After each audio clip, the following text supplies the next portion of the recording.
Evangelho, conforme o relato do apóstolo João, capítulo 4, diz assim: Quando, pois, o Senhor veio a saber que os fariseus tinham ouvido dizer que ele, Jesus, fazia e batizava mais discípulos que João, se bem que Jesus mesmo não batizava, e sim os seus discípulos, deixou a Judéia, retirando-se outra vez para a Galiléia.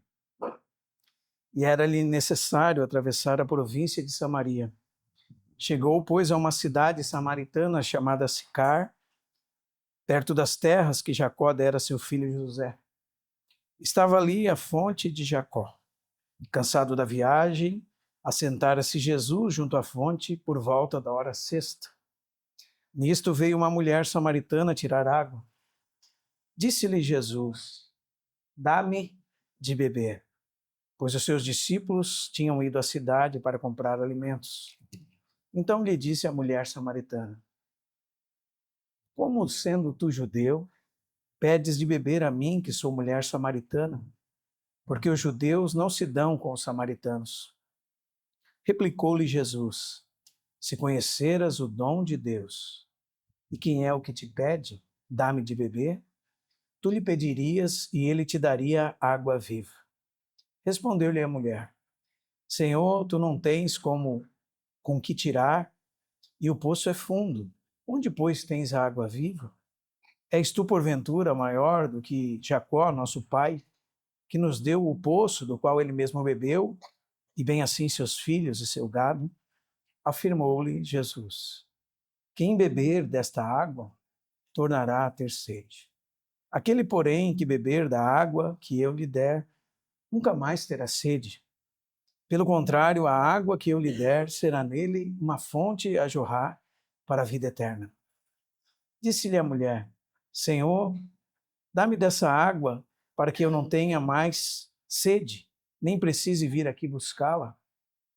Disse-lhe Jesus: Vai, chama o teu marido e vem cá. Ao que lhe respondeu a mulher: Não tenho marido.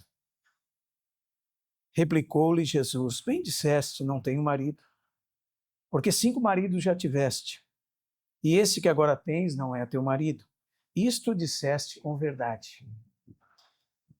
Senhor, disse-lhe a mulher, vejo que tu és profeta. Nossos pais adoravam neste monte. Vós, entretanto, dizeis que em Jerusalém é o lugar onde se deve adorar. Disse-lhe Jesus: Mulher, podes crer-me que vem a hora, quando nem neste monte adorareis, nem neste monte, nem em Jerusalém adorareis ao Pai. Vós adorais o que não conheceis. Nós adoramos o que conhecemos, porque a salvação vem dos judeus. Mas vem a hora, e já chegou, em que os verdadeiros adoradores adorarão o Pai em espírito e em verdade. Porque são estes que o Pai procura para seus adoradores. Deus é espírito, e importa que os seus adoradores o adorem em espírito e em verdade. Eu sei, respondeu a mulher, que há de vir o Messias, chamado Cristo. Quando ele vier, nos anunciará todas as coisas. Disse-lhe Jesus: Eu o sou. Eu o que falo contigo. Até aqui. Vamos orar, irmãos. Querido Pai Celestial, para nós é um grande privilégio termos nas mãos a Tua palavra. Palavra essa que foi soprada pela Tua boca, Senhor. Escrita pela inspiração do Teu Santo Espírito.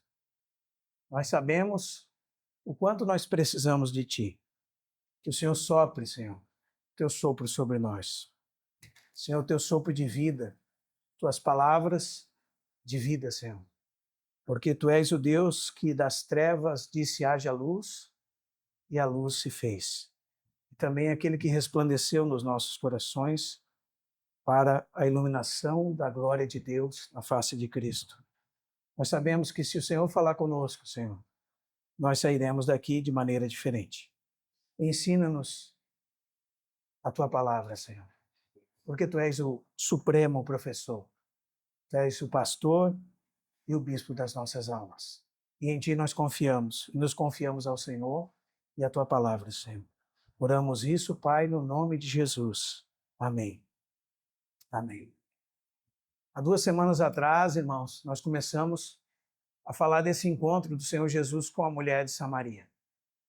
Nós falamos do encontro de um homem sedento, um homem, Deus homem, sedento por salvação, com uma mulher sedenta por Deus.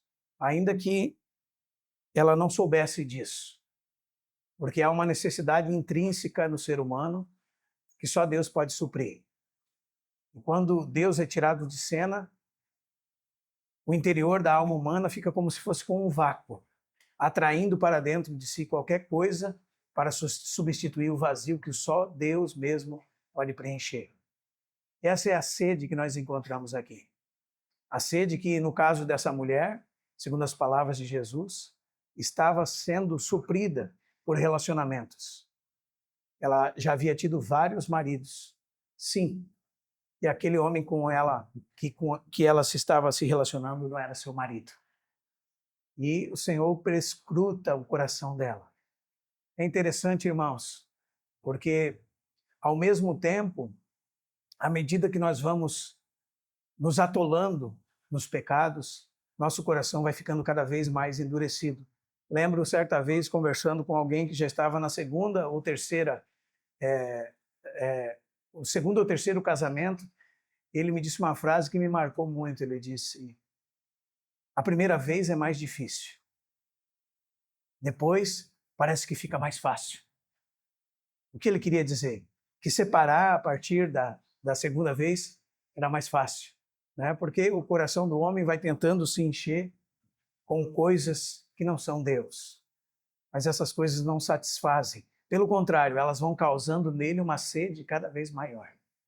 E a sede pode se manifestar de diversos tipos diferentes. Talvez a sua sede esteja de Deus, você esteja tentando suprir com o seu trabalho. Talvez sua sede de Deus, você esteja tentando suprir com relacionamentos. Talvez a sua sede de Deus, você esteja tentando suprir com conquistas humanas. O fato é que nós tentamos ocupar o lugar de Deus com qualquer outra coisa. Como eu disse aos irmãos, Deus é infinitamente grande, mas há um lugar no coração do homem que o cabe. E quando o homem tira ele do seu coração, isso aconteceu por causa do pecado e da queda, ele tenta absorver qualquer coisa para dentro de si que ocupe esse espaço que só Deus pode ocupar. Mas como só Deus pode ocupar, não há nada tão grande que ocupe esse espaço dentro do homem que não seja Deus. Por isso, qualquer coisa que ele coloca dentro do coração se torna pequena, porque o espaço que está ali só pode ser ocupado pelo próprio Deus. E isso, no nosso texto, é chamado de sede. Jeremias 2,13 diz: 2 males fez o meu povo. Ele trocou o manancial de águas vivas por cisternas rotas que não mais retêm as águas. Esse é o trabalho do ser humano. Ele troca o Deus vivo por cisternas rotas que não retêm as águas. E é interessante, irmãos, porque nós já falamos um pouco sobre isso, mas vale fazer uma consideração adicional aqui. Numa tecnicidade, vamos dizer assim. A diferença de como Jesus chama o poço e como ela chama o poço. Ela chama o poço literalmente de um buraco em que você deve manter ocupando-se e encher de água para que você tenha alguma água ali dentro. A palavra que ela usa para poço é essa: uma cisterna, um buraco que você tem que estar ocupado, enchendo o tempo todo para que ele possa estar cheio. Então há muito trabalho humano envolvido, como se fosse uma piscina, né? Mas a palavra que Jesus usa para poço, no verso 6 e também no verso 11, aliás, não no verso 11, mas no verso 6 e também no verso 20, aliás, 14, é a palavra de uma nascente que brota água corrente. Um lugar que está sempre brotando água, como um olho d'água. E ele fala mais, não é só uma nascente, é uma nascente que a água dela pula para fora. Isso está, como eu disse, nas palavras de Jesus, no verso 6 e verso 14. Jesus disse: aquele, porém, que beber da água que eu lhe der, não mais terá sede. Pelo contrário, a água que eu lhe der será uma fonte. Essa palavra fonte, essa palavra. Uma fonte que pula. Os irmãos já viram quando se fura um poço? E onde salta a água longe? Essa é a ideia de Jesus. Mas a ideia dela é outra. É um reservatório de água comum que você tem que sempre estar abastecendo para que possa ser preenchido e possa ser usado.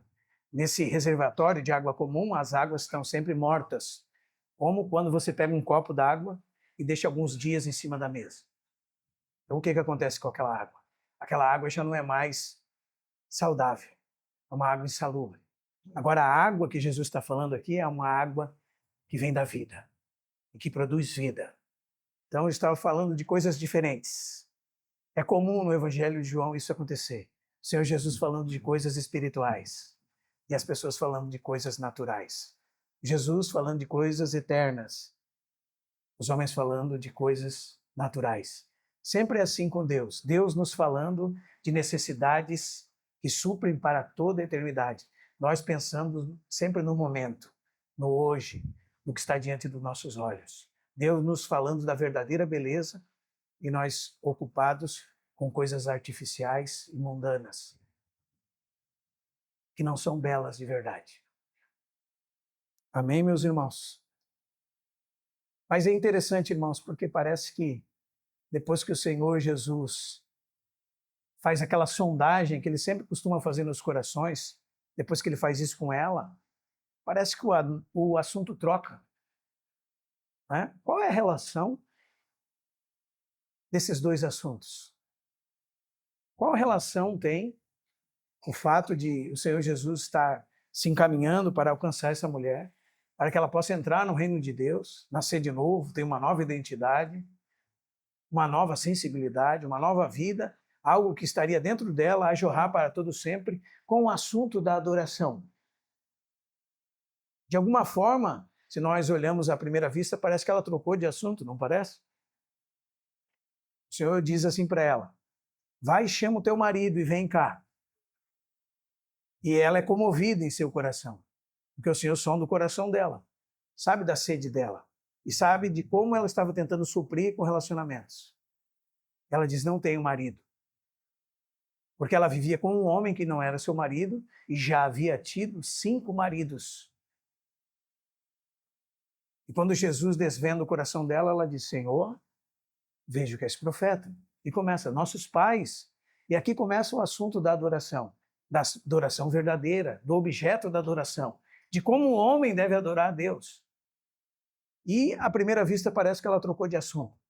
Quando nós realmente imaginamos, irmãos, que a adoração é um evento em algum dia da semana em que nós nos encontramos para falar com Deus, para cantar, para ouvir alguma mensagem da parte de Deus, e nós chamamos isso de adoração, né? Podemos até chamar isso de adoração, num sentido secundário. Porque a adoração, essencialmente falando, ela é o movimento do ser humano, quando rendido, prostrado diante do Deus Todo-Poderoso, se entrega dizendo que ele é incapaz, insuficiente, e tendo em Deus o seu tudo, consagrando a vida a Deus, e a partir daquele momento se movendo segundo a vontade de Deus em cada atividade da vida. Tendo a vida consagrada a Deus, essa vida consagrada a Deus, em cada uma das suas atividades. Agora essa atividade se torna uma atividade, um ato espiritual. E esse ato espiritual é como uma canção de amor ao seu Deus. É um bom perfume, é um incenso a Deus. É uma vida consagrada a Deus. Então, por que isso tem tudo a ver? Por que ela não trocou de assunto? Porque a partir do momento que aquele que é sedento por Deus recebe agora a nova vida de Deus implantada nele e a sua sede é saciada pelo próprio Deus e o contato com Deus volta a ser aquilo que a Bíblia chama de religado, aquilo que estava perdido volta a ser conectado. O homem estava separado de Deus. Agora ele passa novamente, por causa de Cristo, da sua obra expiatória, a ter contato com Deus. E ao ter contato com Deus, qualquer uma dessas interações com o Deus eterno é incenso agradável a Deus, quando feito por meio de Jesus. E essa é a essência da verdadeira adoração. O homem, agora, voltado ao seu estado no propósito de Deus, tendo interações espirituais com o Deus vivo. Isso é adoração. Então, podemos orar e não adorar. Podemos pregar e não adorar. Podemos exercer atividades religiosas cristãs e não adorar. Podemos anunciar credos históricos e não adorar. Podemos falar de doutrina e não adorar. Podemos caminhar nessa terra e não adorar. Mas podemos fazer todas essas coisas voltados a Deus, dependentes de Deus, consagrados a Deus, em interação espiritual com Deus, adorando a Deus. Então podemos fazer as coisas artificialmente ou em espírito e em verdade. E é isso que esse texto vai nos ensinar. Aliás, meus irmãos, nós podemos ver por onde que começa isso. E se nós pudéssemos fazer uma retrospectiva, teríamos que voltar ao capítulo 3. Porque começa lá. Começa com a vida de Deus implantada no espírito do homem. O novo nascimento. Nesse momento, ele se torna um filho de Deus. Nesse momento, as barreiras entre ele e Deus são rompidas. Nesse momento, ele recebe uma identidade e um coração novo, um espírito novo. Nesse momento, a interação dele com Deus retorna. Nas palavras do capítulo 4, nesse momento existe dentro do coração dele, pelo dom de Deus, o Senhor Jesus Cristo, uma fonte a jorrar para a vida eterna. E essa fonte é capaz de saciar toda a sua necessidade. Deus inundou seu coração. Deus ocupou os espaços que estavam desocupados. Deus ocupou os espaços que ele buscava ocupar com uma sede insaciável por todas as outras coisas que não eram Deus.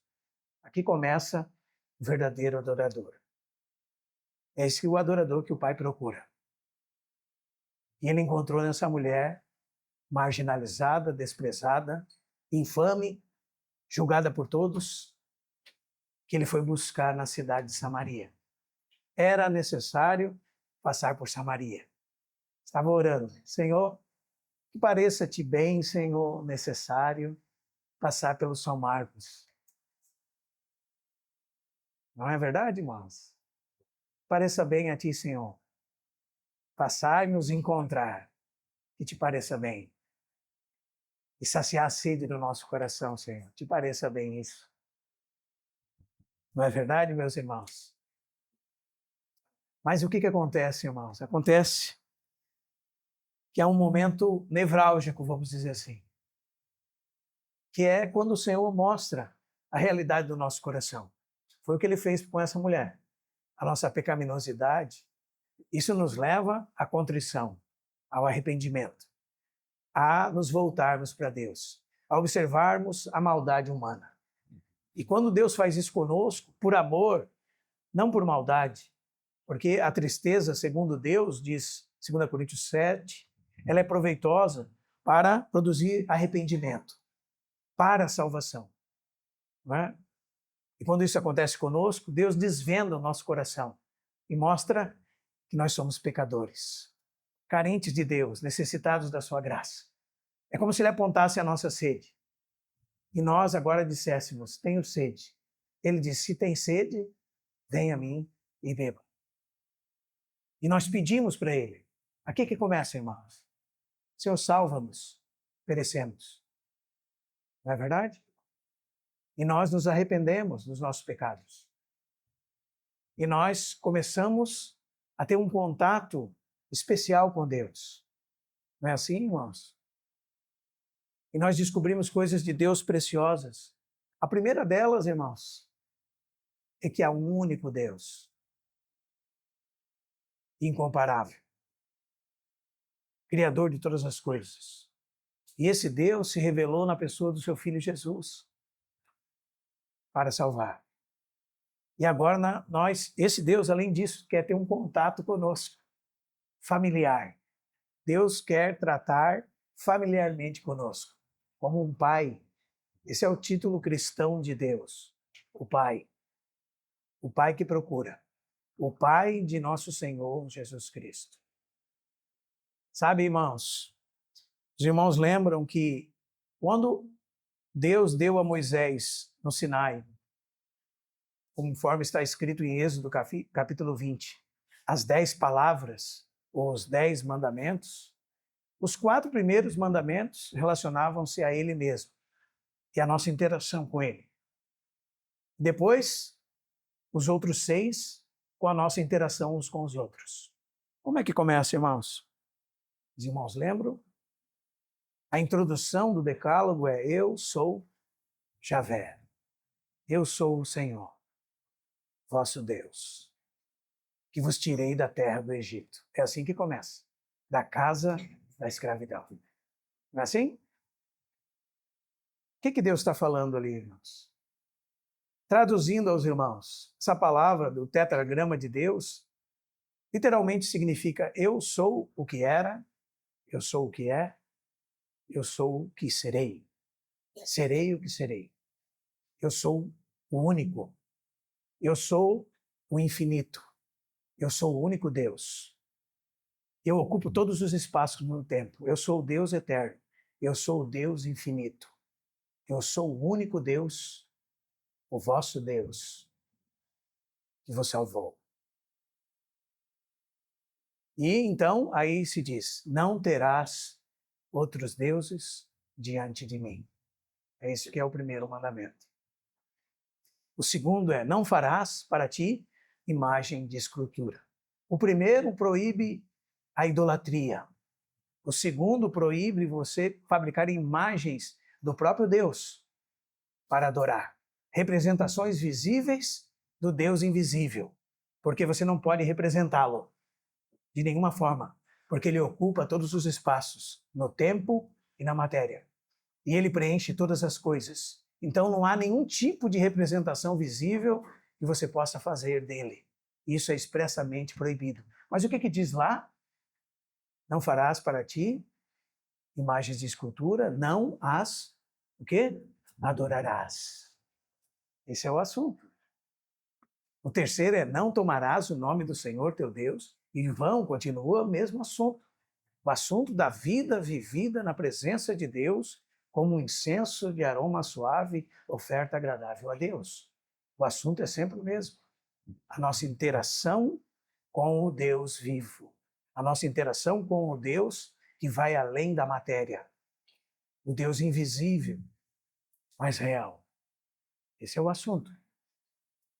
Esse Deus que ocupa todos os espaços é um Deus que tem um caráter, que é pessoal, que tem características próprias, e ele é o objeto do nosso culto.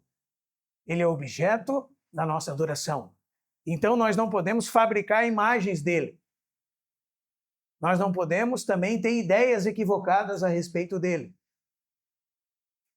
O objeto do nosso culto é o Deus de Abraão, de Isaque e de Jacó, o Criador dos céus e da terra, o Deus que era, que é e sempre será o mesmo, o Deus e Pai de nosso Senhor Jesus Cristo, o Deus Pai, Filho e Espírito Santo, 3 vezes santo, o Deus onisciente, onipotente, onipresente, todo-poderoso, capaz de discernir os pensamentos, intenções do coração, o Deus que fez todas as coisas, o Deus da providência, o Deus da salvação, o Deus que sustenta tudo. Esse é o Deus que foi aberta a porta para que nós pudéssemos nos relacionar. E esse é o Deus todo suficiente, o Deus que nós precisamos.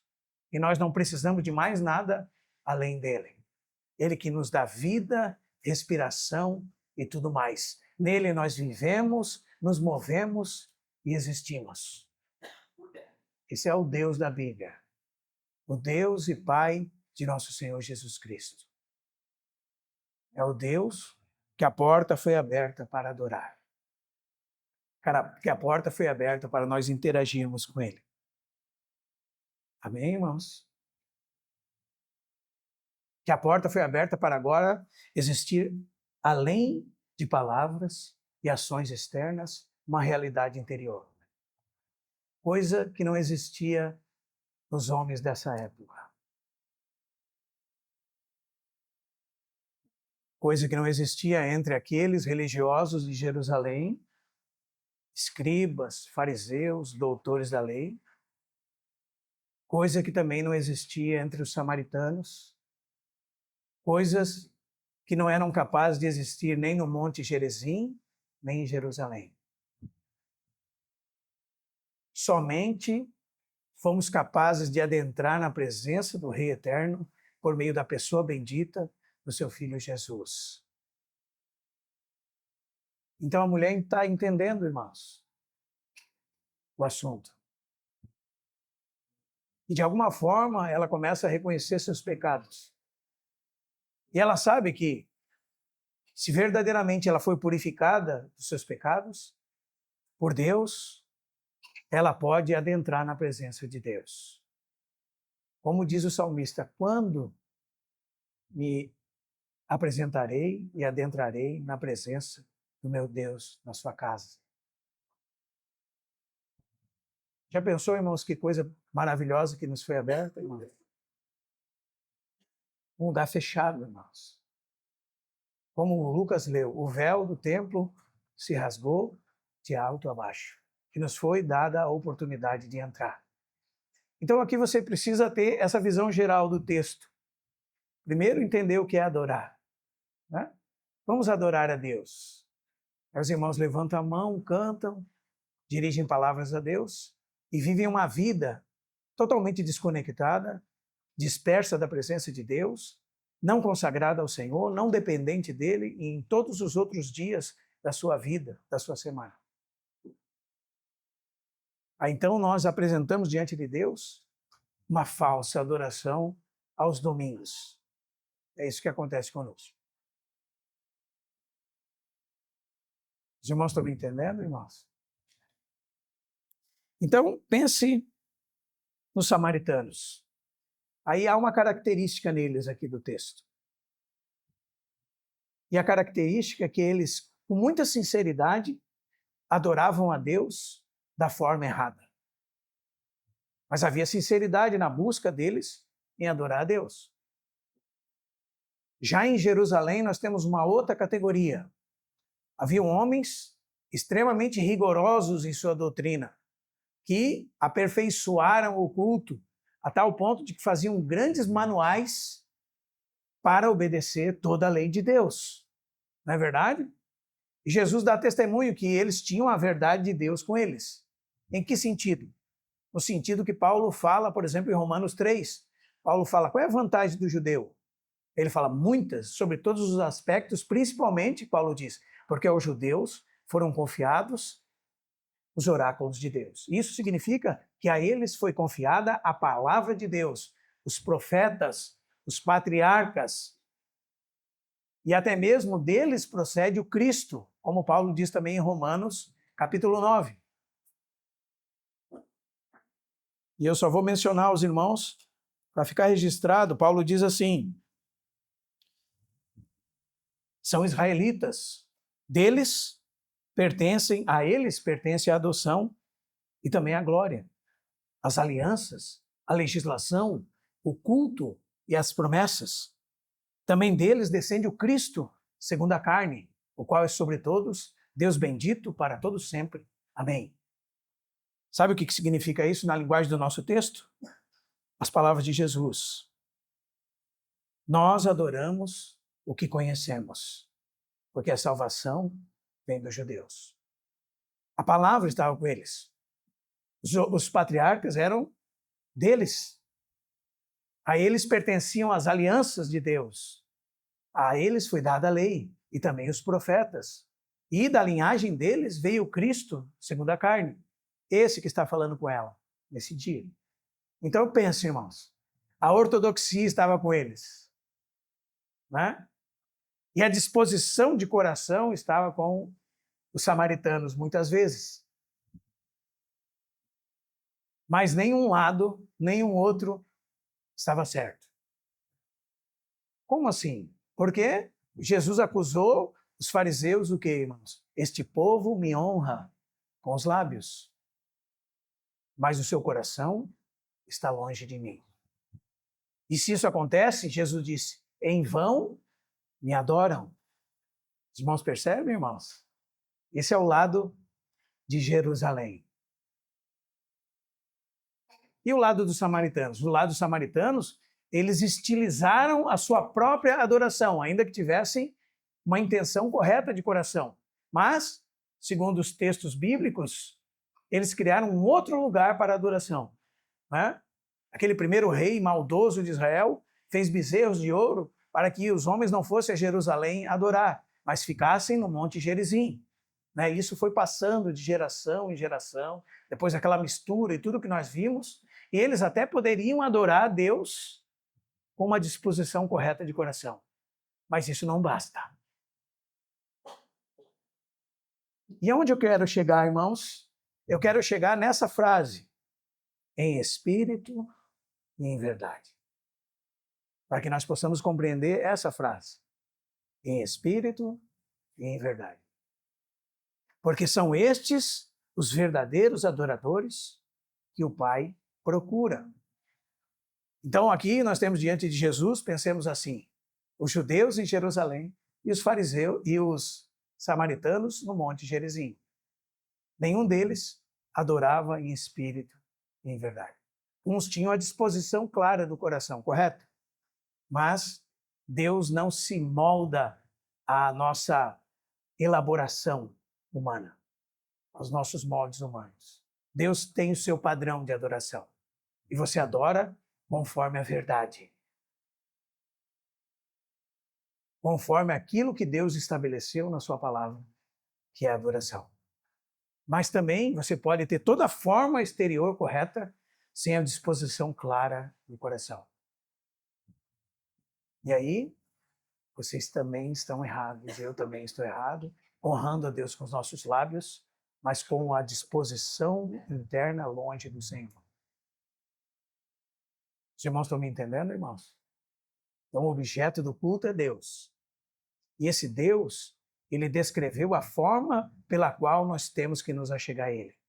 E essa forma é com a disposição correta do coração, clara de coração, mas conforme a verdade. Então, há ortodoxia e há também realidade espiritual.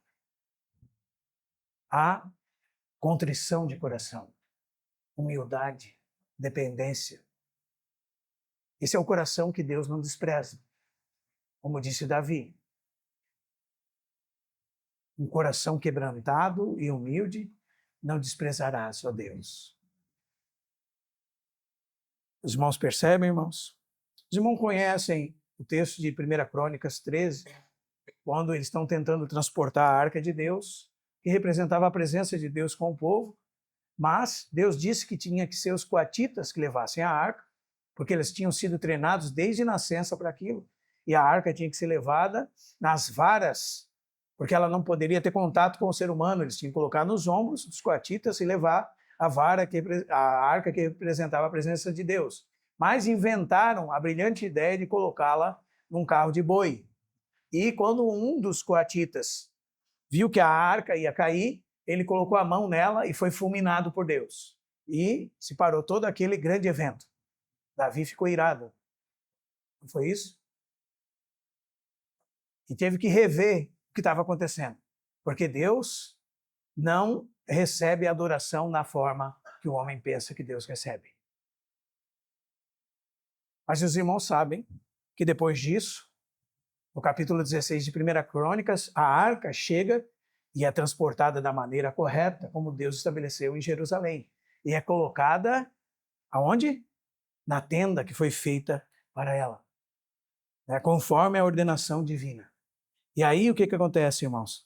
Aí é cantado aquele hino que está lá em 1 Crônicas 16, e que o Salmo 96 tem uma parte dele. Cantai ao Senhor um cântico novo. Cantai ao Senhor todas as terras. Cantai ao Senhor, bendizei o seu nome.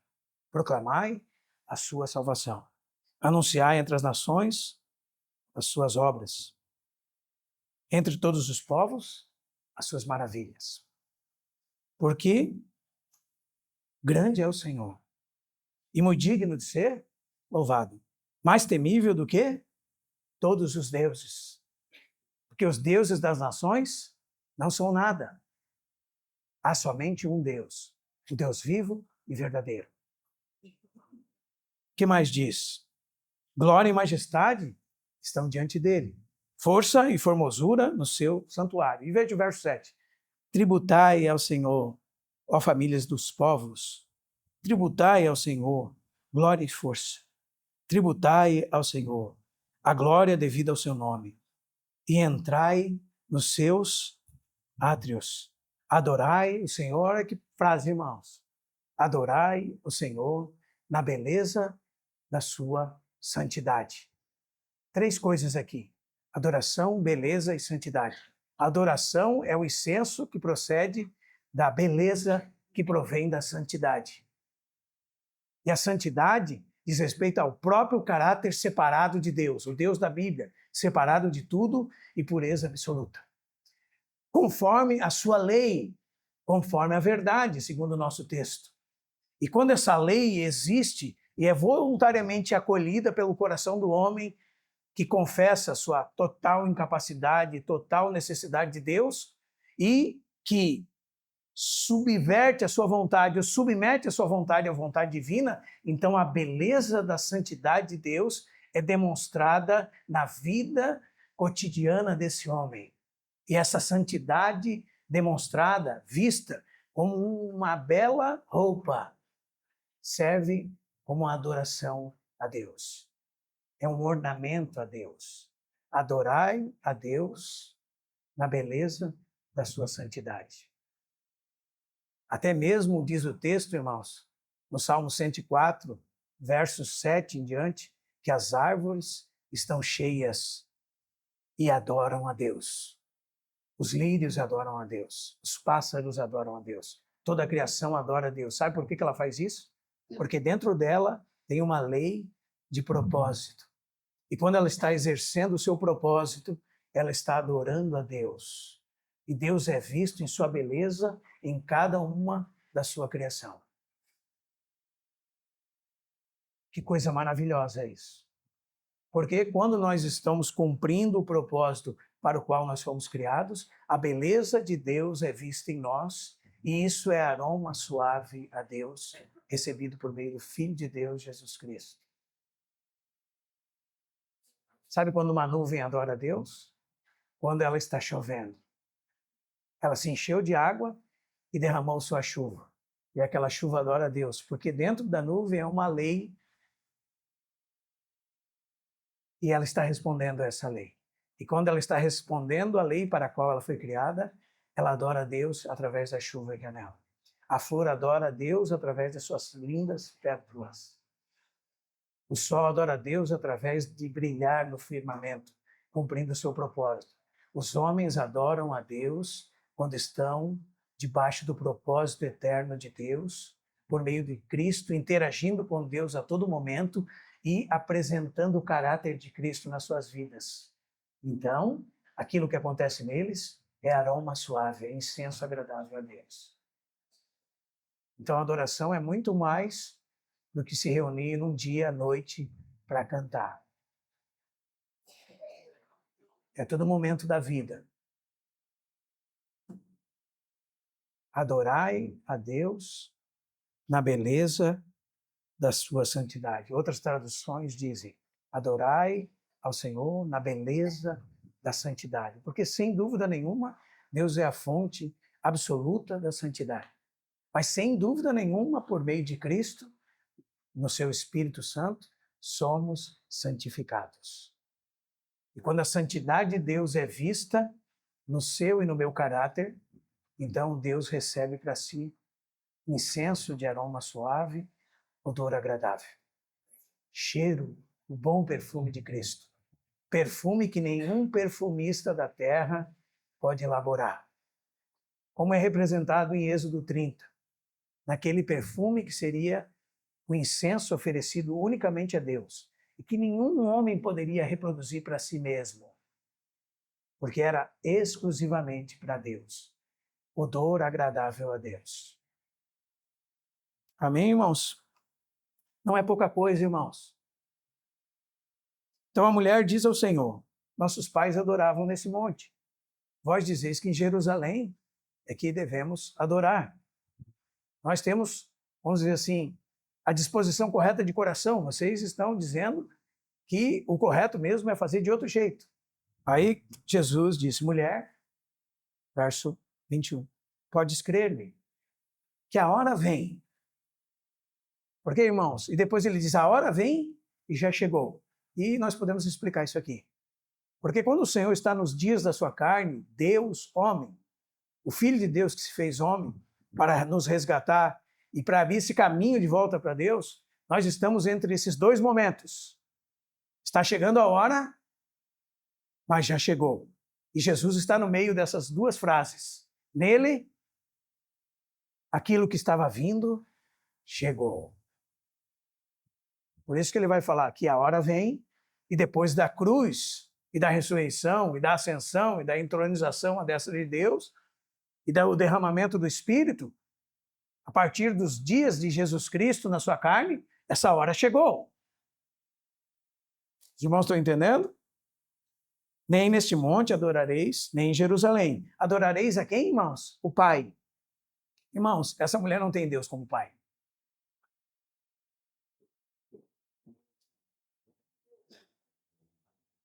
E nós, como estamos 2000 anos depois desse escrito, precisamos entender bem quem Jesus está falando aqui. Está falando do Deus e Pai de nosso Senhor Jesus Cristo, o Pai da glória. Quando ele está falando Deus, Pai, ele está falando que esse Deus tem um filho. E ele está desvendando o mistério oculto dos séculos e das gerações. Que o Deus, Criador de todas as coisas, tem um filho. E como diz Provérbios 30, como é que é o nome do seu filho? Esse é o Pai que Jesus está apresentando aqui. E diz a ela: vós adorais o que não conheceis. E isso é comum, irmãos. Quantos irmãos hoje adoram a Deus, um Deus desconhecido? Porque o Deus conhecido é o Deus da Escritura. Mas eles têm um Deus auto-estilizado. Eles fizeram Deus conforme os seus próprios moldes. O Deus dele está a serviço deles. E quem parece que cultua quem é Deus cultuando o homem, desses movimentos religiosos modernos.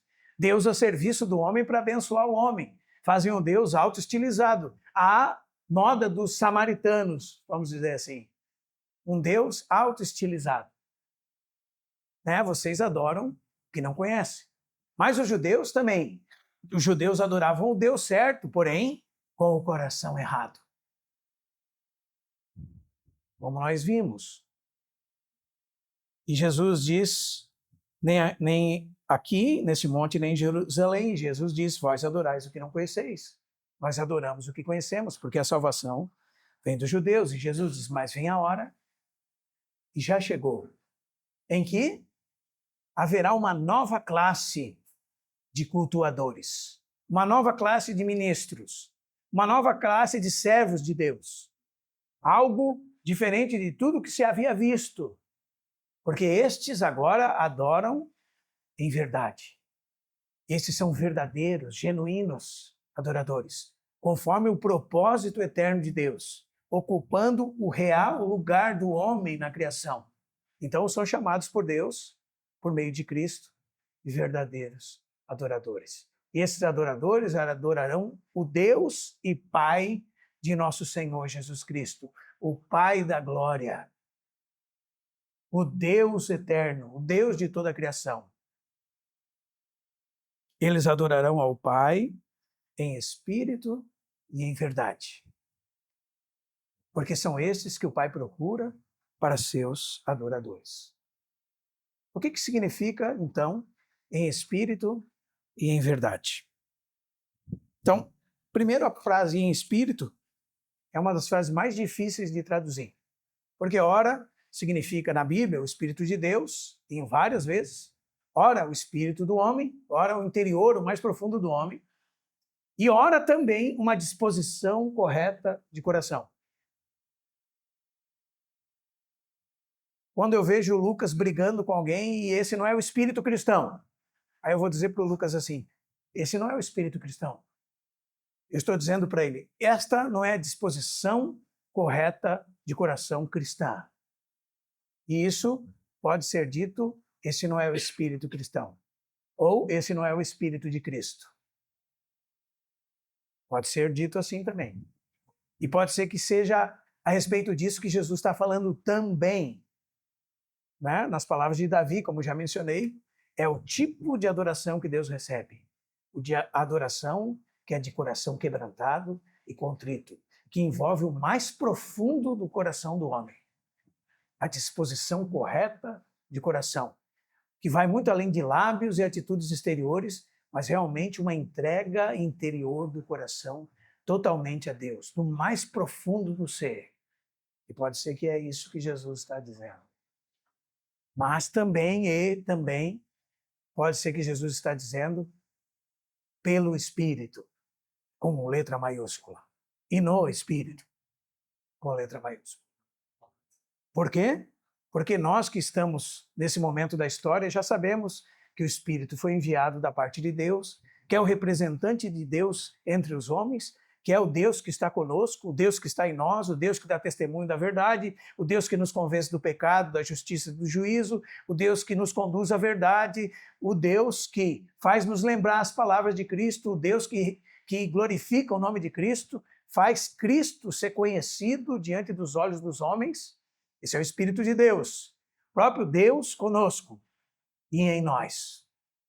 E é possível que isso concorde com as palavras do apóstolo Paulo em Filipenses 3:3, quando ele diz assim, que haviam homens que estavam pervertendo a fé dos irmãos e eram como cães. Ele fala desses homens, homens que não têm o Espírito. E Paulo fala a respeito dos cristãos assim, nós é que somos a verdadeira circuncisão. Ele começa assim, nós que adoramos a Deus no Espírito. E nos gloriamos em Cristo Jesus. E não confiamos na carne. Aqui é uma frase que define o verdadeiro adorador de Deus. O verdadeiro adorador de Deus é aquele que se comunica com o Pai por meio da pessoa bendita do Espírito Santo, se gloria somente em Cristo Jesus e não confia em si mesmo. E esse é um verdadeiro adorador. E esse é o que adora em espírito. E é possível que Jesus está falando sobre isso. Né? Porque também no capítulo 7 de João, a partir do verso 37, a Bíblia fala que Jesus disse assim, na escadaria do templo, quem tem sede, vem a mim e beba. Aquele que crê em mim, como diz a Escritura, do seu interior fluiriam rios de água viva. Aí o texto diz assim, isso dizia a respeito do Espírito que haviam de receber. Porque o Espírito ainda não havia sido dado, porque Jesus não havia ainda sido glorificado. Né? Mas depois da sua morte e ressurreição, o Espírito seria dado. E agora os homens adorariam a Deus com o Espírito, pelo Espírito. Isso concorda com as palavras de Paulo em Romanos 8:26, quando ele diz semelhantemente, o Espírito nos assiste em nossa fraqueza, porque não sabemos orar como convém, mas o próprio Espírito intercede por nós sobremaneira com gemidos inexprimíveis. Alguém já comentou o seguinte, o Espírito é aquele que traduz em linguagem espiritual palavras humanas, oriundas dos verdadeiros adoradores, pronunciadas a Deus, remetidas a Deus por meio do Espírito. Ainda quando eles nem mesmo sabem falar e às vezes só gemem e balbuciam algumas coisas, porque não sabem como comunicar a Deus aquilo que precisam, suas necessidades, melhor dizendo. E o Espírito intercede por nós com gemidos inexprimíveis. Ele que conhece a mente de Deus. Aquele que sonda os corações conhece a mente de Deus, o capítulo 8 de Romanos, verso 27 diz. E é segundo a vontade de Deus que ele intercede pelos santos. Então pode ser que signifique isso. Mas também, irmãos, há um lugar no coração do homem que nós chamamos de espírito. E esse lugar é onde Deus habita com seu espírito. É o mais interior e profundo do coração do homem. Isso, Romanos capítulo 8 deixa muito claro. Por exemplo, o verso 16 diz assim: o próprio Espírito, e esse é o Espírito de Deus, testifica, diz o texto, com o nosso Espírito, que somos filhos de Deus. É o Espírito de Deus comunicando com o nosso espírito humano, que somos filhos de Deus. E é por meio desse canal, da lâmpada de Deus no coração do homem, o espírito do homem, diz o texto de Provérbios 20 e 27, é a lâmpada do Senhor, a qual esquadrinha todo o corpo. É por meio desse espírito que nós nos comunicamos com Deus, que é espírito. Mas não é só de espírito. Paulo diz também, Romanos 1, 9 diz assim: o Deus a quem sirvo em meu espírito. Paulo diz, Romanos 1, 9. Mas não para por aí. E aqui que nós avançamos para em verdade. Porque essa adoração a Deus é conforme a lei de Deus. Conforme a verdade já declarada por Deus e que culmina em Cristo Jesus como a verdade encarnada de Deus, a própria palavra de Deus encarnada. Adoramos em espírito e em verdade. E essa verdade, irmãos, é conforme a lei de Deus no coração, segundo os moldes de Deus. Na ortodoxia que vem da palavra de Deus. É assim que nós adoramos a Deus. E que teve o seu cumprimento, o seu culminar na pessoa chamada o Logos de Deus, o nosso Senhor Jesus Cristo, que em João 14,6 diz de si mesmo que ele é a própria verdade. A realidade das coisas. Então é em espírito e em verdade. Em espírito e em verdade. Em realidade espiritual, conforme o caráter de Deus descrito na sua sagrada Escritura. Então, nosso culto diário de vida consagrada a Deus, na dependência de Deus, é um culto conforme a santidade de Deus, conforme a lei de Deus. E quando isso acontece em nós, Deus recebe a nossa adoração. Nós interagimos com Deus de forma genuína. Nossas orações são recebidas por Deus. Nossas canções são recebidas por Deus. Nossos atos são recebidos por Deus. E mais, irmãos, nós nos juntamos a um lugar que nós jamais seríamos capazes de entrar por nós mesmos. Nós nos juntamos, como diz o texto de Hebreus, capítulo 12, nós nos juntamos ao Monte Sião. Eu lembro que há uns anos atrás, esses dias eu estava falando isso para a Helena na mesa. Disse a ela: filha, o português, ele tem nas palavras o singular e o plural. Não é? Olho é uma palavra singular, olhos é uma palavra plural. Ainda que sejam dois, é plural. Há uns anos atrás, fazia aula de hebraico com um homem que era teólogo e ateu, ortodoxo e morto. Né? ou seja, que não tinha o Espírito, que não era nascido de novo, mas sabia e conhecia a Bíblia, os textos bíblicos, muitos de cor, o hebraico, e ensinava. Mas me chamou a atenção que numa aula ele estava falando sobre singular, plural, e ele disse: o hebraico é uma das poucas línguas existentes que existe, que tem singular, plural e dual. Dual é quando a palavra tem uma terminação dupla.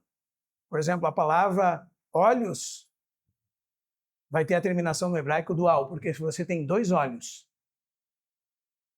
2 ouvidos. Então, a terminação da palavra não vai ser como para nós só um S. Ela vai ter uma terminação específica que mostra que ela é dual. Né? Que ela tem 2 partes, ou 2 partes formam um todo. Ou um par de coisas. Sabe qual é a palavra que é dual, irmãos? Na Bíblia? Yerushalayim. Jerusalém. Jerusalém é uma palavra hebraica que na sua língua original é dual. E ele disse: você sabia disso? Aí o Senhor realmente testificou para mim: claro que você sabia disso. Por quê, irmãos? Porque a Escritura diz que nós temos uma Jerusalém lá no Oriente Médio. É uma cidade, está lá, você pode visitar, pegar o avião, mas nós temos uma Jerusalém celestial. Ué, então como Deus é o Deus da verdade, a terminação tem que ser uma terminação dupla. Porque tem 2 Jerusalém. Tem a Jerusalém celeste e tem a Jerusalém terrena. E um dia a Jerusalém celeste descerá do céu, não é verdade? Pois é, mas hoje nós já podemos entrar na Jerusalém celestial. E Hebreus 12, 22 diz assim: vocês têm chegado ao Monte Sião. Isso é uma representação da Jerusalém celestial. Você já tem chegado. Você é crente? O que a Bíblia diz sobre você e eu? Que nós já estamos assentados nos lugares celestiais com Cristo. E nós já fomos abençoados com toda sorte de bênção espiritual nas regiões celestiais com Cristo. Então nós estamos aqui, não somos mortos. Mas a igreja é a única que pode também estar espiritualmente nas regiões celestiais com Cristo. Assentados nas regiões celestiais com Cristo. E Cristo entrou, diz Hebreus, como precursor por nós. E lá nós temos uma âncora segura e firme, que avançou além do véu no trono de Deus. Agora, já. E nós podemos ter diariamente essa interação com o Deus que habita em luz inacessível por meio do seu Filho Jesus, na pessoa bendita do seu Espírito. E podemos adorá-lo em espírito e em verdade. E o texto diz: tende chegado ao Monte Sião. Mas tende chegado, o que mais? A cidade do Deus vivo. E diz mais: a Jerusalém celestial. Os irmãos percebem? O que mais? E a incontáveis hostes de anjos. Milhares de anjos. Né? Então, a nossa expressão aqui, irmãos, nessa terra, nós estamos como que em conjunto com os anjos aqui e juntamente com os anjos à destra da majestade de Deus, como está lá em Apocalipse 4, Apocalipse 5, adorando a Deus. Os anjos adoram a Deus, certo, irmãos? Os seres viventes adoram a Deus. Aqueles serafins com 6 asas adoram a Deus. Eles continuam adorando a Deus, irmãos, quando eles tomam da brasa viva do altar e vão purificar com matenais, uma brasa viva, a boca do profeta Isaías, em Isaías 6. Continua sendo adoração a Deus. O serviço, segundo o propósito de Deus, é adoração a Deus. Então, irmãos, quando nós estamos cantando Santo, Santo, Santo, estamos adorando a Deus. Mas quando nós estamos vivendo segundo o propósito de Deus, para Deus, em total dependência, reconhecendo a nossa insuficiência e fazendo as coisas para o Senhor, continuamos adorando a Deus, cozinhando, negociando, trabalhando, nos relacionando nessa terra. É adoração a Deus. Contínua adoração a Deus. Chegamos lá. na cidade celestial. Estamos junto com os anjos. Estamos junto com a Assembleia Universal. O que significa isso? Significa que nós estamos juntos com todos os irmãos de todos os lugares dessa terra. Junto com todos os santos, com todos os nascidos de novo. Nós temos um elo de ligação espiritual com eles, com todos aqueles que o Senhor recebeu para si. Então, às vezes a gente esquece disso, parece que a gente está sozinho, né, irmão? Estamos sozinhos? De forma nenhuma. Estamos junto com todos os santos. Fazemos parte da Assembleia Universal de Deus. O que mais? Com a igreja também, com todos os justos de todas as eras que viveram nessa terra. Desde Abel, desde Adão, desde Moisés, desde Abraão, de Isaac e de Jacó. A Bíblia diz em Mateus 22 que Deus não é um Deus de mortos, e sim de vivos. São homens existentes, ainda que estejam em outro plano que nós não vemos agora. E quando nós estamos em espírito e em verdade, estamos em reunião com eles. Não interagindo com eles como alguns segmentos do cristianismo pensam, mas estamos unidos com ele na mesma adoração a Deus, na mesma consagração a Deus, no mesmo serviço a Deus, e estaremos assim para todo sempre. E chegamos a Deus, o Deus juiz de todos, e ao Espírito dos justos aperfeiçoados. E diz mais o texto, e a Jesus, o mediador da nova aliança. E o sangue de Jesus, que fala mais do que o sangue do próprio Abel. Sabe por quê? A Bíblia diz que o sangue de Abel clamava da terra por vingança. O sangue de Jesus clama desde o céu por perdão, por justificação, por reconciliação diante do Pai. E é isso que nós temos acesso, em espírito e em verdade. O sangue de Jesus. Aí tem uma advertência desde lá do céu para os adoradores. E a advertência é, tende cuidado. Não recusei ao que fala. Porque se é Deus falando, irmãos, devemos obedecer e responder a Ele apropriadamente. Ele está nos alertando. Porque diz assim, pois se não escaparam aqueles que se recusaram a ouvir divinamente quem os advertia da terra, e a ideia é de sobre o Sinai, aquele lugar terrível. O texto diz que até um animal que tocasse um monte deveria ser morto. E havia trovões e relâmpagos naquela aparição de Deus no Sinai. E o povo estava atemorizado e trêmulo. É deles que ele está falando aqui. Se não escaparam aqueles que se recusaram a ouvir quem divinamente os advertia sobre a terra, veja que advertência para nós. Muito menos nós, os que nos desviarmos daquele que desde o céu nos adverte. Como Deus nos adverte desde as alturas, irmãos? Deus nos adverte por meio do seu Espírito, quando o Espírito coloca fogo nas palavras escritas que estão diante de nós.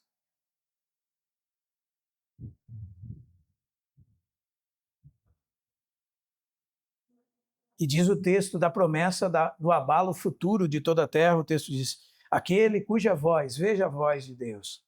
A voz de Deus, diz o salmista, é poderosa. A voz de Deus quebra o cedro.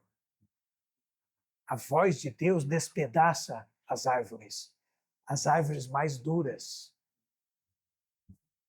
Quando Deus fala, o seu caráter é conhecido. Sua santidade é manifesta. Sua beleza é expressa. Por isso que deve ser em verdade. Por isso que nós devemos ter em nossa boca e coração a palavra de Deus.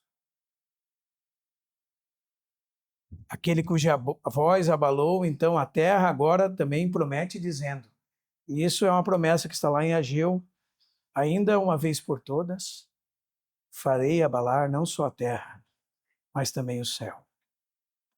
Ora, esta palavra, ainda uma vez por todas, significa O autor explicando a remoção das coisas abaláveis. Como tinham sido feitas para que as coisas que não são abaladas permaneçam, as coisas eternas permaneçam. Agora veja o que diz a respeito de nós.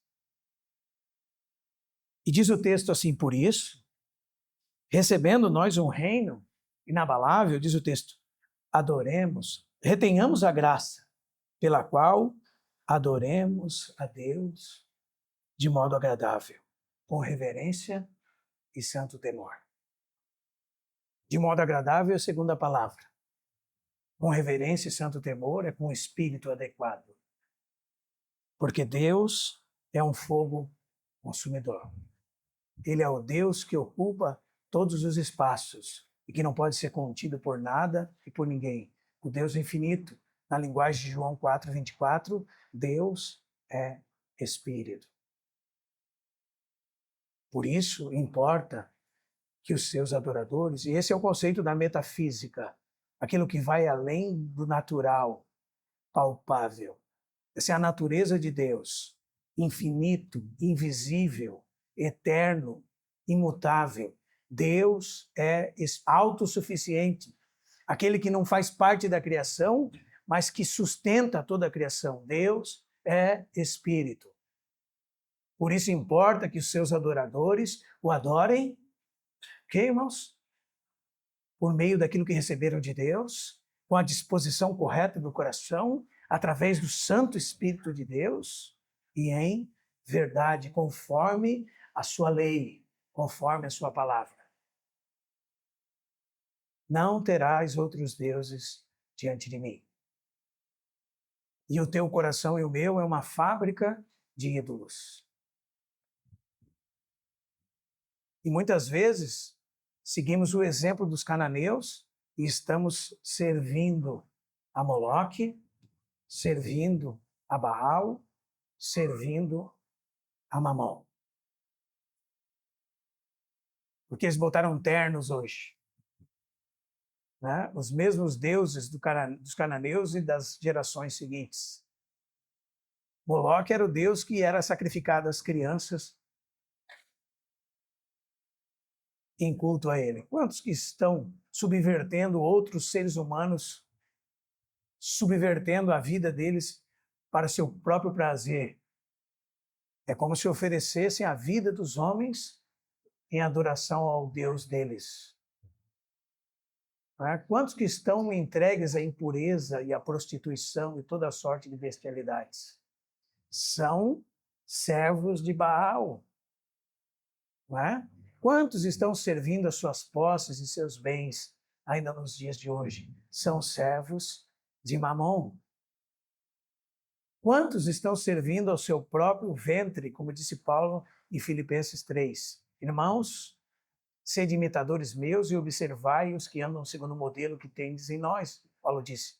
Pois mundos andam entre nós, Paulo disse, os quais repetidas vezes eu vos dizia, e agora vos digo até chorando, que são inimigos da cruz de Cristo. E Paulo diz, o Deus deles é o ventre.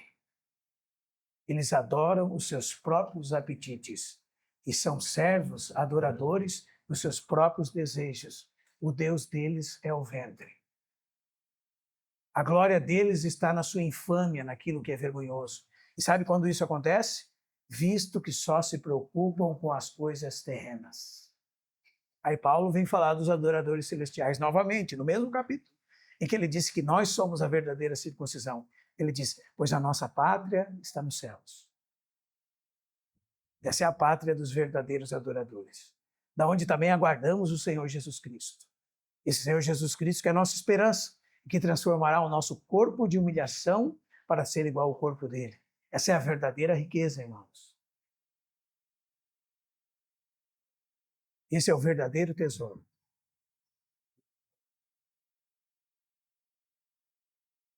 E às vezes a gente diz assim, irmão, mas eu não adoro imagem de escultura, eu não tenho essa prática. Já até adorei uma vez, eu era católico, né? Mas agora não faço mais isso. Irmãos, às vezes a gente adora até o nosso instrumento de trabalho.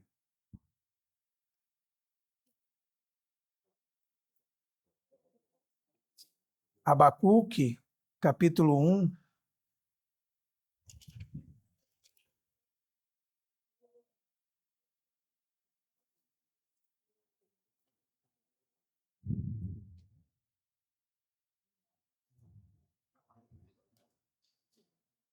Abacuque, capítulo 1.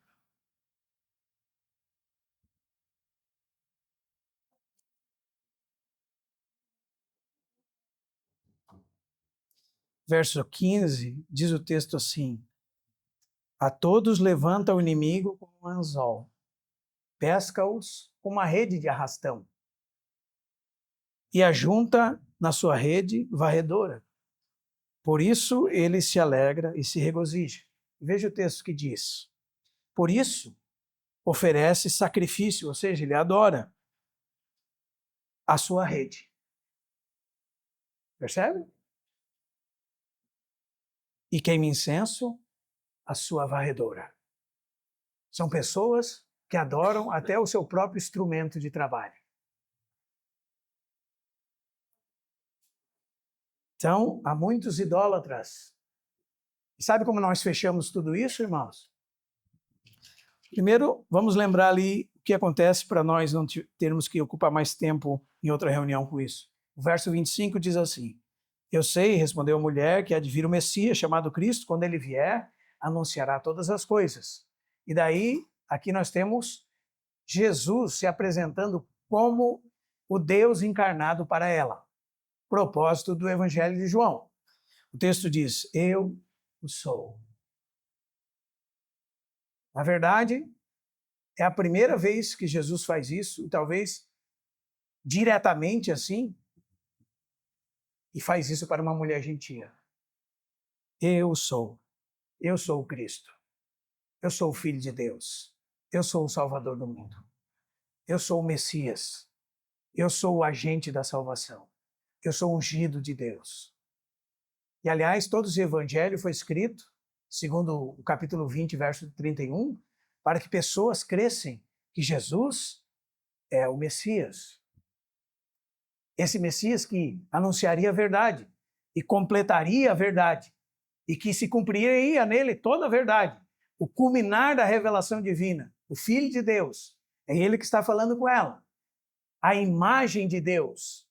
Este é a imagem do Deus invisível, o primogênito de toda a criação, como diz Colossenses. Este é o Filho unigênito de Deus. Ninguém jamais viu a Deus, o texto de João 1,18 diz, o Deus unigênito que estava no seio do Pai é quem o revelou. Esse que está falando com ela aqui. Esse. Aí eu quero lembrar os irmãos o Salmo 115, verso 7. Porque é a consequência da verdadeira ou da falsa adoração.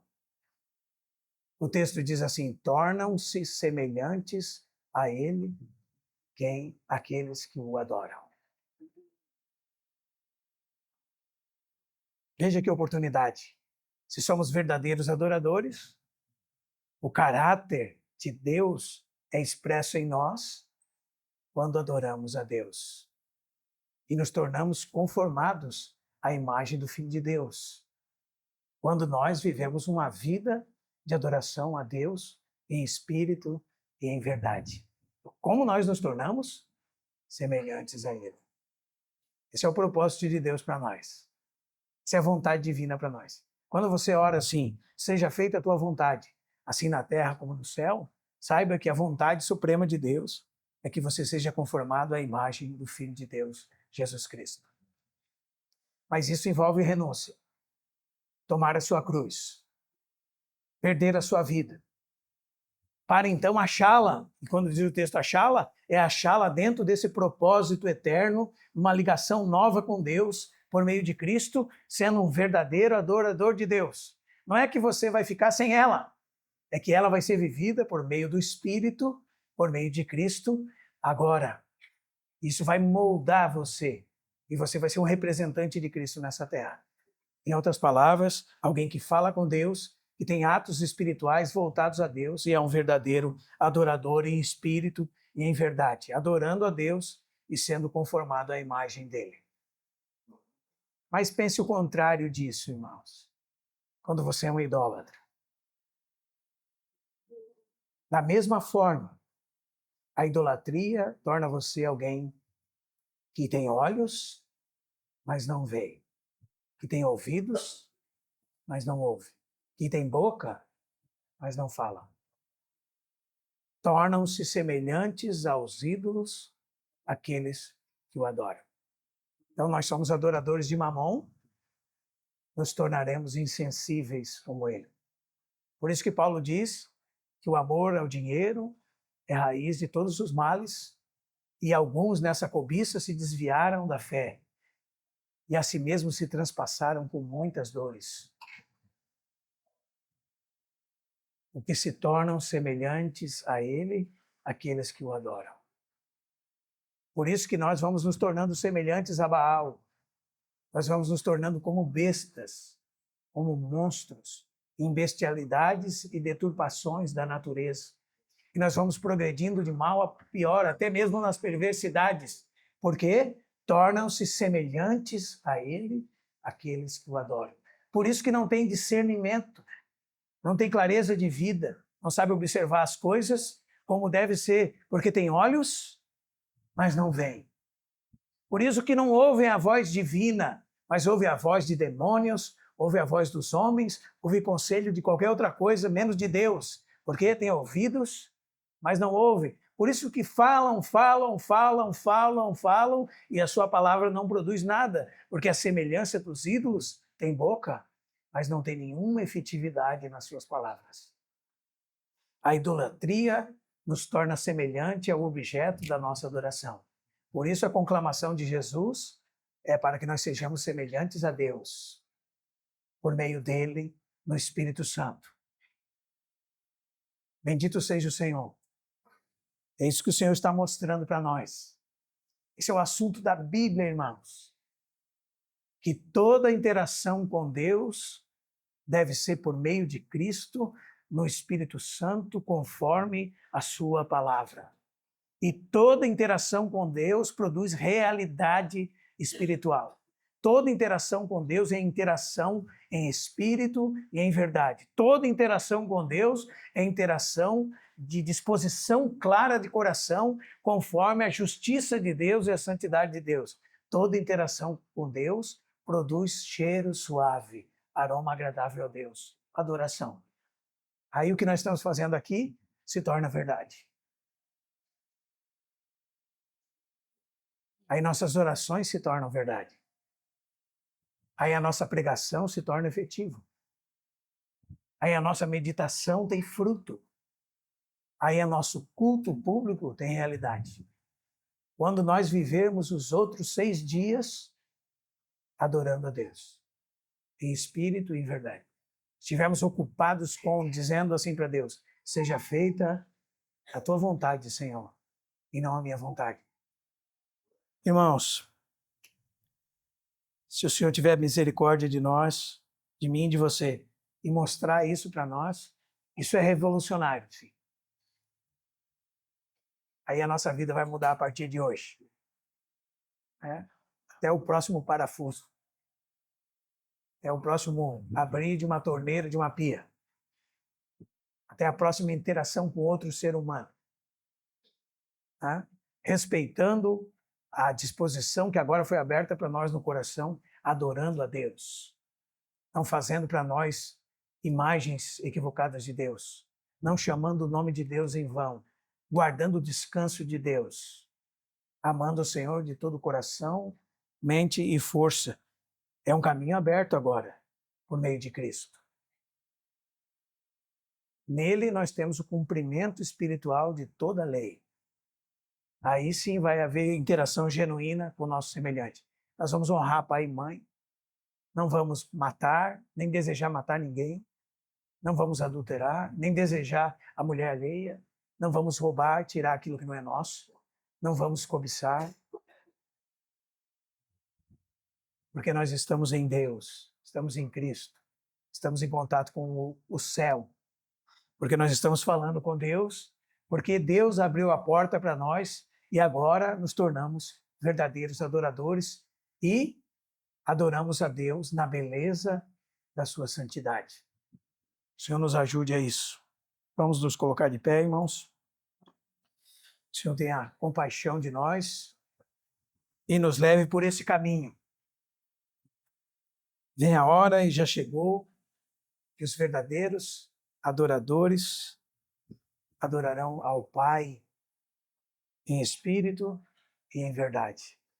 Estes que o Pai procura a seus adoradores. Irmãos, essa questão tão séria e preciosa está disponível para nós. De graça. Quem tem sede, vem a mim e beba, disse Jesus. É de graça. Se conheceras o dom de Deus e aquele que te pede, dá-me de beber, diz o texto, mostrando a disposição de Jesus para isso. Tu me pedirias. E ele não diz assim, eu te sonegaria. Ele diz, e eu te daria água viva. Os irmãos percebem, irmãos? Deus é um Deus condescendente. Esse Deus eterno, infinito, imutável, imortal, invisível, se tornou conhecido na pessoa do seu Filho Jesus, o Filho de Deus, o Messias prometido, e abriu o caminho para nós, para que nós pudéssemos entrar na sua presença e viver uma vida inteira de adoração, que culminaria no domingo, na nossa adoração coletiva, de vidas que cantaram um hino a Deus através de seus atos, ações, negações durante toda a semana. Negações do ego, do eu, da carne, do mundo, do inimigo, para fazer a vontade de Deus. Seria diferente o culto público da igreja. Tem gente que nem canta no culto. Às vezes, muitas vezes, a atitude do não cantar no culto é uma expressão da realidade da semana. Não é? Sabe, irmãos? Adorar a Deus é uma questão de gratidão. E não sei se você já passou por isso, mas se alguém te dá, isso a gente tem que ensinar as crianças. Alguém dá para uma criança uma bala e o que o pai diz para a criança? Agradece o tio, né? Na criança nós vemos o exemplo do Adão ingrato. E você precisa educá-la para que desenvolva nela um coração grato. Mas, se alguém tomar uma dívida impagável sua e pagar inteira, aí você vai falar outra coisa para essa pessoa. Você vai falar assim, eu não tenho palavras para agradecer a sua bondade. Essa é a nossa expressão de gratidão a Deus. Deus, eu não tenho palavras para agradecer tua tamanha bondade. Que ages comigo por misericórdia e não imputa sobre mim o meu pecado. Mas por meio de Cristo, me salvou e me perdoou completamente. Então, irmãos, o fruto dos nossos lábios, em alta voz, vai cantar ao Senhor, do profundo do coração, do mais profundo das entranhas. Né? E aquilo que acontece durante todo o dia, segunda, terça, quarta, quinta, sexta, sábado, domingo, se torna um desembocar do rio numa reunião coletiva da igreja no final de semana. As palavras dos lábios e o meditar do coração agradáveis na presença do Senhor. Verdadeiros adoradores que adoram o Pai em espírito e em verdade. Que o Senhor nos ensine sobre isso, em nome de Jesus. Querido Senhor, nós sabemos que essa é a Tua palavra, Senhor. E sabemos, Senhor, que ela não volta vazia. Mas nós sabemos que temos nos tornado tardios em ouvir. Queremos fazer, Senhor, a partir de agora, diferente. Primeiro, pedindo perdão a Ti. Porque, Senhor, parece que nós mudamos uma chave no determinado momento em que a reunião se encerra. E parece que vivemos uma semana como se o Senhor não existisse. Estamos cheios de ídolos. E sabemos que duras penas, Senhor, a tua palavra diz que sofrem aqueles que trocam o Senhor por outros deuses e tornam-se semelhantes a eles, aqueles que o adoram. Então, primeiro, Senhor, nós te pedimos perdão, porque nós temos tido muitas coisas que ocupam o teu lugar nos nossos corações. Te pedimos perdão. Lava-nos com o sangue precioso do teu Filho. Querido Senhor, ajuda-nos a despertar para isso, Senhor. Que hoje ainda, que amanhã, ao abrirmos nossos olhos e sentirmos o ar, Senhor, que enche os nossos pulmões, possamos invocar o teu nome. Possamos dar graças a ti, ações de graças. E que possamos, Senhor, estar em contato contigo. Senhor, de manhã cedo, Senhor, no raiar do dia, meditando na tua palavra, tentando entesourar ela no nosso coração. Senhor, e que as palavras dos nossos lábios sejam agradáveis a ti. Senhor, que não haja subversão da nossa linguagem. Senhor, que as nossas palavras não sejam palavras malignas, maldosas, corrompidas, prostitutas, Senhor, palavras que pervertem o teu nome, envergonham o teu nome. Que as palavras dos nossos lábios sejam agradáveis a ti. Que, Senhor, nós sejamos maledicentes. Senhor, que as palavras dos nossos lábios não sirvam para amaldiçoar o nosso semelhante, nem falar mal dos irmãos, porque a tua palavra diz que aquele que fala mal do irmão, fala mal da lei e é contra a lei. A tua palavra é a verdade, Senhor. E não queremos falar contra ti. Então, guarda a nossa língua. Fecha a porta dos nossos lábios, Senhor. Que essa semana seja uma semana diferente, possamos consagrar o nosso estudo a ti. Senhor, nos 5 dias que nós nos ocupamos na escola, possam ser para ti, Senhor. Possam ser para que o Senhor ache caminho em nós. Que cada luz de conhecimento, Senhor, seja a luz do teu conhecimento. Senhor, nas verdades, Senhor, descritas no mundo, nas verdades que vieram de ti, e que nós possamos admirar a tua beleza e a tua santidade na flor, na criação, no céu, no mar, Senhor, nas estações que mudam, na chuva, em todas as coisas, cumprindo o teu propósito e vermos, Senhor, que elas estão te adorando na beleza da sua santidade. Como o salmista diz, as árvores do Senhor cantam louvores a Ele. Senhor, que nós sejamos acompanhados por elas, por todos os santos, pelos anjos, ministradores de louvor a Ti durante a nossa semana. E, Senhor, que seja isso conforme a Tua santidade, a Tua lei, o Teu caráter e o caminho da justiça. Senhor, habitando no Teu santuário, como o Lucas leu no começo da reunião. Quem, Senhor, habitará no Teu santo monte? A palavra diz aquele que tem as mãos limpas e o coração puro. Aquele que te adora em espírito e conforme a realidade da Tua palavra, Senhor. Que isso aconteça conosco essa semana, para que nós possamos ver a diferença nas nossas reuniões públicas da igreja, na adoração coletiva, Senhor. Que as vozes se levantem para cantar a Ti, o Deus da glória, que em Cristo Jesus perdoou todos os nossos delitos, que apagou todo o escrito de dívida que era contra nós, que venceu principados e potestades, e que as vozes se levantem, Senhor, junto com os anjos no céu, em adoração a Ti, dizendo aleluia, louvai ao Senhor, aleluia, louvai ao Senhor.